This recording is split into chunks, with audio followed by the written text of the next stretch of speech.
Bonsoir tout le monde. Bonsoir. On t'a- L'abus d'alcool Bonsoir. est dangereux pour la chance, pour la santé, hein. Mais tu bois pas, c'est de la bière sans alcool. Bien sûr. La Grimbergen sans alcool. Moi j'ai un café. Hmm. Ah, Moi, j'en ai j'ai un rien. aussi, hein. Et Marie, tu n'as rien. Non, non, moi, je suis Marie, c'est le dans type le fantôme. noir complet. Je suis. La caméra qui fonctionne pas.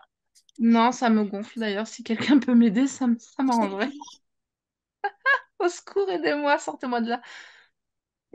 On la retient prisonnière dans la cave. Non bon, bref. Exactement.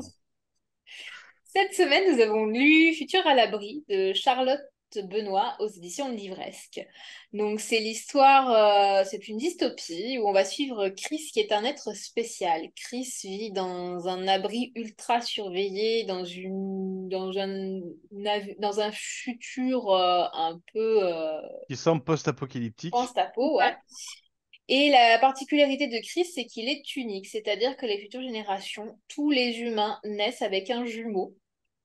Sauf lui, qui est né tout seul. Donc il est l'unique. Et ça veut dire que selon le code du Selon premier, les lois. selon les lois établies par le premier, qui est le gros sauveur de l'humanité, en gros, quand il aura 17 ans, il quittera l'abri où il vit pour quoi, il ne sait pas. Et il n'est pas très très chaud pour cet avenir-là. Donc, il va décider avec sa meilleure amie Gil et les jumeaux Dax de quitter Avant la que ça se dise Jill, ça me Ouais, surprendrait moi, pas. j'aurais dit Jill, tu vois, plutôt Ah ouais. que. Ouais, je sais pas. Après, j'ai l'impression que les prénoms sont extrêmement unisexes dans ce monde. Donc, Oui. Bah, en fait, en fait, quand c'est des paires de jumeaux, ils ont pas de prénom. C'est les Dax, les Pris. oui, c'est le prénom des deux. Ils ont tous les deux. En fait, chaque famille a un Donc, prénom. Enfin, c'est l'impression que j'en ai. Chaque famille a un prénom. Et grosso modo, ils s'appellent tous pareil dans la famille. Mm, c'est ça ça. doit être pratique quand on Ce appelle qui- un qu'on a. C'est ce que je me suis dit. Alors, du coup, on est dans un univers un peu post-apo à la divergente, voire labyrinthe, puisque je pense que c'est quand même du young adulte. Un young Hmm. adulte que j'ai trouvé très sympa pour ma part et qui m'a plutôt plu. Je sais que nos avis divergent, donc Verge. je l'attendais en plus, et je l'ai vu à sa réaction, tu sais, en mode il a dit je la fais, je la fais pas, oh je la fais, je m'en fous. Donc voilà. Je vais laisser l'avis à Marie, qui était moins fan que nous, peut-être, sur l'histoire. Donc, je t'en prie, je te file la patate chaude. La patate chaude. Alors, ouais, effectivement, je pense que des trois, je dois être celle qui a le moins aimé le livre. Alors, pourquoi, je saurais pas trop dire, mais j'ai eu beaucoup de mal à accrocher. Et j'ai certains passages que je trouve un peu longués. Et je pense que ça m'a perdu en cours de route. Et j'ai eu beaucoup de mal à me mettre dans l'ambiance. Même si, c'est dommage parce que tout ce qui est apocalyptique, c'est quelque chose que j'aime beaucoup en général. Donc je suis un peu, je sais pas, je suis un peu déçue de pas avoir accroché. Ah bah, ça peut arriver Ouais, après, hein. Peut-être c'est aussi parce que tu n'étais pas dans le mood de la lecture ou des trucs comme ça. ouais, peut-être, je sais pas. Et du Mais coup, c'est toi, Pour dommage. ma, ouais, du coup, pour toi, ma part, c'est. Alors moi, j'ai rien contre le post-apo, même si je pense que je pense que l'auteur s'est attaqué à des trucs les plus casse-gueule possibles, et que je peux pas dire sans en dire trop.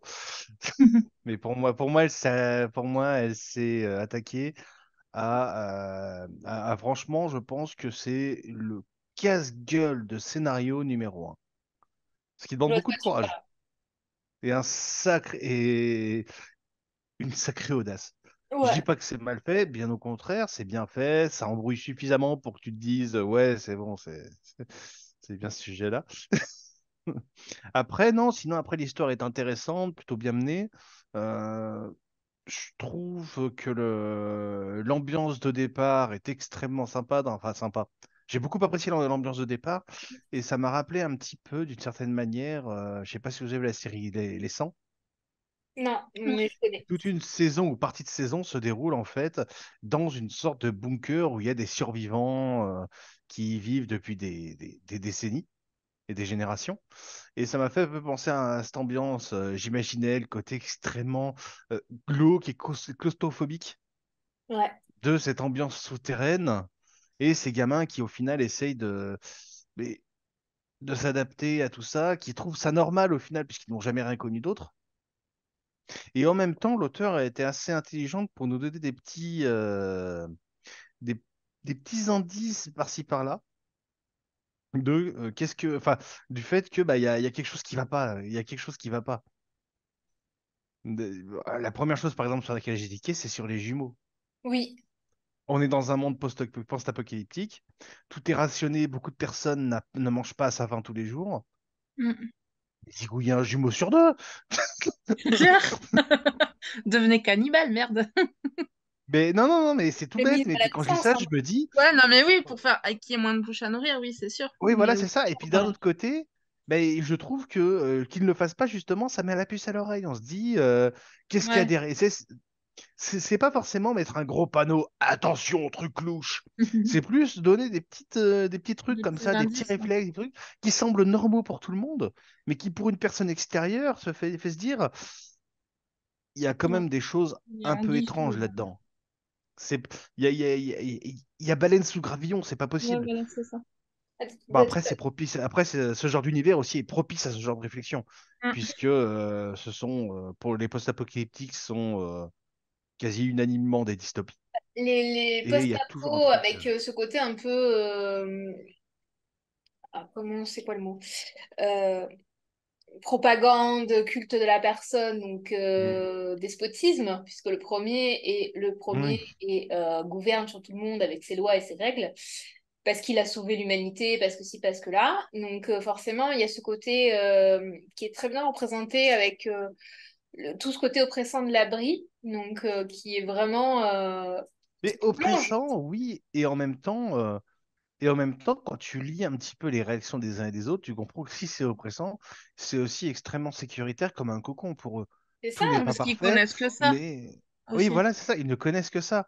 Et c'est d'ailleurs quelque chose qui est très bien mis en place, c'est qu'au final, on sait que le premier n'est pas dans l'abri, mais on ne Mm. sait ni où il est, ni combien d'abris il y a, ni quoi que ce soit.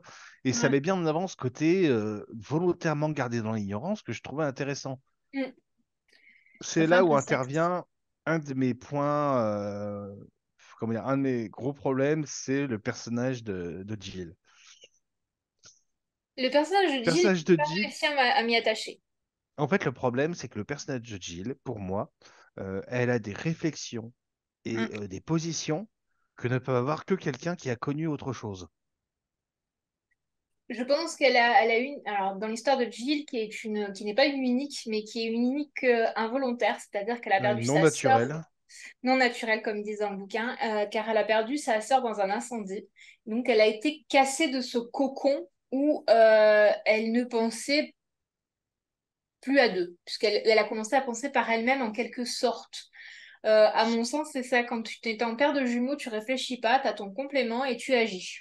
Ouais. Et elle n'a plus ce complément, Mm. puisque plus personne Oui, termine mais une phrase, oui, mais etc. elle a, oui, non, mais même si tu vas dans ce terrain-là, il y a des réflexions, des Oui, il y a des propos et des choses paroles que qu'il tu ne dit peux qui... dire que si tu as connu l'extérieur. Ouais, Par d'accord. exemple, parler d'injustice globale, à un moment, parler de loi inique, etc., dans la mesure où, désolé de le dire, mais si tu travailles, tu n'es qu'une gosse, seule, je trouve en fait que ça fait un peu les deux pieds dans le plat pour dire, Aïe. eh, voyez, hein, ça se passe pas super bien. On voit Ouais, que c'est pas tout rose. On voit que c'est pas tout rose. On voit qu'il y a des trucs qui sont un peu dérangeants. Mais au final, ce personnage-là en fait limite un peu trop pour De nous toute faire façon, comprendre que ça va pas. Sans ces réflexions, ça serait passé nickel quand même. Parce que on n'a pas besoin de nous les dire, on les ressent, ces petites choses. hmm. Après, tu vois, Gilles, dans la première partie du roman, ça allait. Et puis dans la deuxième partie, quand ils avancent un peu dans l'histoire, j'ai eu un peu plus de mal parce que je la trouvais trop. C'est-à-dire trop apte à comment dire, à s'adapter à la situation sans forcément avoir de grosses surprises, on va dire, même si elle en a, hein. Mais voilà, elle a l'air de s'adapter assez facilement. Bon, ça m'a pas gâché ma lecture parce que le livre, je l'ai terminé jusqu'au bout et on fera la seconde partie dans une vidéo ultérieure parce qu'on n'a pas, on fait Parce toujours, que ce qu'il faut savoir, c'est que on ne lit généralement qu'un tome à la fois. c'est ça. Ouais. Et voilà. Mais là, c'était une intégrale avec les deux tomes, avec les deux parties en même temps. Pas Et capté du coup, ouais, on n'avait pas capté. Et du coup, on a lu la première partie, on lira la deuxième plus tard. plus tard. Et du coup, voilà. Ce que Je j'aimerais tiens à aussi, féliciter. Je oui. tiens quand même à féliciter parce que le retournement de situation, bah, je ne l'avais pas vu venir. Oh, attention, moi non plus. Après, j'avoue que moi non plus. Mais il est impossible à voir venir. En Non, fait, c'est quelque chose qui est, c'est quelque chose qui est impossible à prévoir, à anticiper. hmm. C'est ça C'est qui est pas. casse-gueule, mais Paris réussi. Après, une chose que j'ai notée, et ça m'étonne que tu n'en parles pas, c'est que la première partie se termine sans forcément un gros cliffhanger. On a des questions, mais on n'est pas dans le côté où, tu sais, ça fait une deuxième saison prochaine qui va arriver, comme Hein. avec les saisons Netflix et compagnie. L'histoire se déroule, il y a un élément, machin perturbateur, etc., et il y a une fin. Il n'y a pas toutes les Ce qui est réponses à une cette fin, donc Il n'y a comment... pas toutes les réponses, mais la fin explique et la fin est faite de sorte qu'on puisse lire le premier livre indépendamment. C'est ça, Et voilà. je trouve ça très bien. Voilà. Ça, c'est une réflexion que je me Parce suis faite. que c'est. Oui. Mais je me demande, alors l'auteur pourra confirmer, je serais ravi qu'elle confirme s'il peut, c'est que pour moi, les deux parties ont dû être écrites à la suite sans vraiment qu'il y ait de pause entre les deux, et ensuite être séparées en deux, Je pense que peut-être. c'est Mais beaucoup. je pense aussi, ouais. Parce En fait, que je pense sincèrement que la majeure partie des auteurs sont incapables de finir un bouquin d'une En saga gros, ouais. sans En gros gros. cliffhanger, Mm. et c'est logique, parce qu'il faut donner envie au lecteur de lire la suite. mm. Oui, bah oui. C'est pour ça que je pense qu'il y a certains livres qui, justement, quand ils sont divisés en plusieurs parties pour former plusieurs livres, marchent mieux que quand c'est plein de livres avec des gros cliffhangers à la fin. Mais par contre, faut qu'il y ait une fin au tome. Et là, il y a une fin, une vraie fin. Je veux dire, on pourrait s'arrêter de là et lire juste le premier, il n'y a pas de souci. Mm. On n'a pas toutes les informations, mais on a suffisamment d'explications pour comprendre la situation et pour savoir pourquoi les questions d'origine. D'autres portes ont été ouvertes, et après, libre à l'auteur d'écrire dessus ou pas. Exactement. Petit bémol. Oui, petit bémol. Euh, Écriture. hein? L'écriture. Ah, moi, j'ai bien aimé.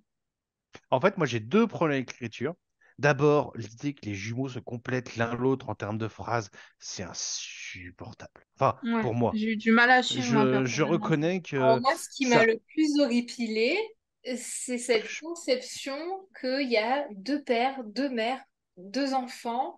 Je me suis dit, mais comment, au final, t'imagines si les deux meufs jumelles, elles tombent enceintes, ça fait 4 minots d'un coup, où ils se foutent? Je me suis pris la tête sur ça toute seule hein, pendant ma lecture. Ouais.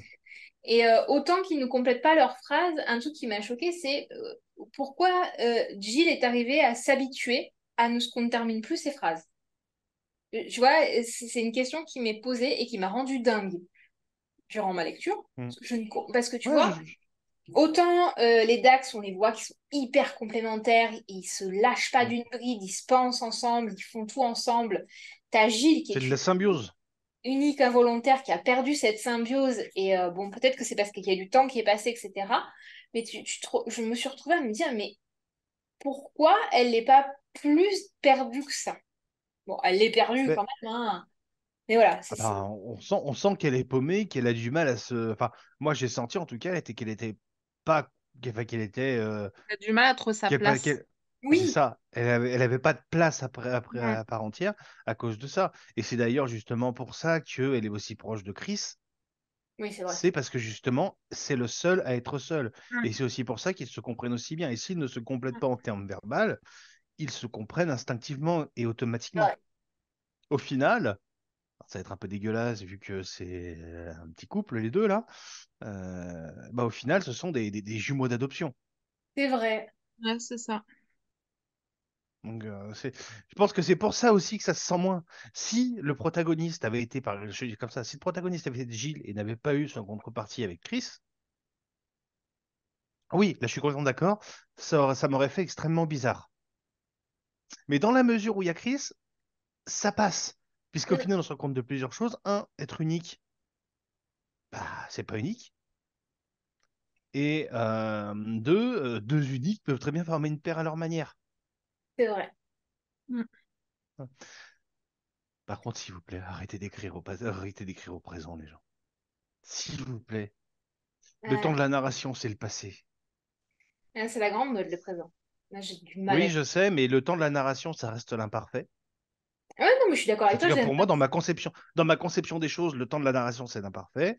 Mais c'est vrai que comme c'est l'imparfait, ça implique forcément de bosser son passé simple, son plus que parfait, son futur antérieur. Ouais, Ça j'aime. complique les choses. Après, tu vois, j'aime pas le présent et j'aime pas quand c'est écrit au jeu, généralement. Hmm. Autant le problème enfin autant la focalisation, ça me dérange pas. Certaines personnes sont plus à l'aise d'une manière ou d'une autre, il n'y a pas de souci. C'est juste que le présent, bon, là, ça passe, je veux dire, c'est pas rédhibitoire pour la lecture, loin de là. Mais Non. disons que je trouve qu'on y perd en implication avec le présent, Mm. Ça et au casse final, on l'immersion. perd ça casse, et puis ça casse un peu l'impression d'avancer. Mm. Puisqu'au final, c'est un même temps en fait, c'est un même temps pour l'instant présent, pour l'instant dans sa globalité, pour la description, pour tout. Du coup, on est toujours un peu perdu entre la description et l'action. Mais ça, Ah, c'est pas quelque chose que je reproche à l'auteur. C'est quelque oui, chose non, de c'est manière générale sur en l'utilisation du général. présent dans dans la narration. Et puis le passé composé, je trouve, se prête mal à une antériorité propre. Mais bon, ça c'est autre chose. Si, quand c'est pour des enfants et qu'on n'est pas très doué avec les acteurs enfants, on fera pas de casting sur Psy. Futur dans l'abri est un livre très sympa qui est à lire et qui a à faire. Moi, je pense que pour un public jeune, enfin jeune, pour un Hmm. public ado qui aime bien lire, c'est un bon petit Bah, roman qui peut Mm. vraiment leur plaire. ouais, ados, adolescents, ou Donc, même les personnes qui aiment tous ces films un peu Oui, post-apo dystopiques avec des jeunes ouais, qu'on voit facilement au cinéma, labyrinthe et tout ça. ça passera c'est nickel. ça. Il a Oui. été très plaisant à lire pour moi. J'ai bien aimé la plume de l'auteur qui, sans chichi, est très efficace et arrivé à me happer dans son univers. Donc ça, c'est déjà cool. Mhm. Ouais. Et Bon. voilà. Moi, je rajouterais que quand je me prends la tête et quand je critique, c'est que généralement, je suis allé au bout et que ça m'a pas déplu. Alors, Mm. Et Bah, je moi, dois je... je avouer, sais que c'est contre-intuitif, je sais. je dois avouer que je suis impatiente de lire la suite pour avoir les réponses à mes questions. C'est vrai que je lirai aussi la suite avec plaisir, ne serait-ce que pour savoir comment tu vas éviter l'écueil du casse-gueule du plot twist. C'est ça. C'est un petit plaisir bah, morbide que je me fais, c'est comment ça va être évité. Non, en vrai, j'ai quelques petites interrogations, quelques petites théories, et je les dirai quand on l'aura lu, parce que on se permettra de spoiler dans le second. Dans le second, ce sera une vidéo un peu plus spoil, puisque j'aimerais bien qu'on parle un peu plus du scénario, qui m'a bien plu, mais qui m'a fait poser 12 millions de questions dans ma tête. Donc voilà. Donc voilà, la deuxième partie, on se permettra d'être un peu plus spoiler. Et puis voilà. Je pense que on va vous souhaiter une bonne soirée, une bonne journée, ça dépend Hmm. de quand vous regarderez la vidéo. Mhm. Et je laisse le Ouais. mot de la fin à Amaury. N'oubliez pas de vous abonner, d'activer la cloche pour la notification, de commenter si jamais vous avez des questions, des avis ou autre, et un petit like, ça fait toujours plaisir pour nous permettre d'un peu de visibilité. Sur ce, à plus et ciao! À la prochaine!